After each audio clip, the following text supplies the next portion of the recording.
வணக்கம் friends, welcome to Rajesh kitchen. இன்றைக்கி பார்க்க போகிற ரெசிபி வெண்பொங்கல். ஃபஸ்ட்டு ஒரு குக்கர் நல்லா ஹீட் பண்ணிவிட்டு அரை கப் பாசிப்பருப்பு 10 மினிட்ஸ் ஊற வச்சு நல்லா க்ளீன் பண்ணி ஆட் பண்ணியிருக்கேன். 1.5 கப் பச்சரிசி நல்லா க்ளீன் பண்ணிவிட்டு ஆட் பண்ணியிருக்கேன். இது எல்லாத்தையும் நல்லா க்ளீன் பண்ணிவிட்டு டோட்டலாக 5 கிளாஸ் வாட்டர், அப்போ தான் வந்து பொங்கல் குழஞ்சி வருமே. ஆட் பண்ணிவிட்டு 4 விசில் வச்சு எடுத்துக்கோங்க. இப்போ வந்து 5 கிளாஸ் தண்ணி ஆட் பண்ணியிருக்கேன்.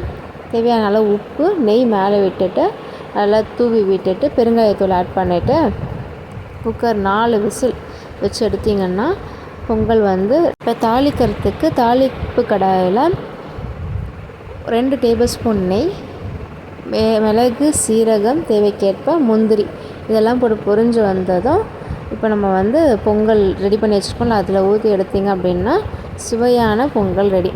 இந்த வீடியோ பிடிச்சிருந்தா லைக் பண்ணுங்கள், ஷேர் பண்ணுங்கள், மறக்காமல் சேனலை சப்ஸ்கிரைப் பண்ணுங்கள்.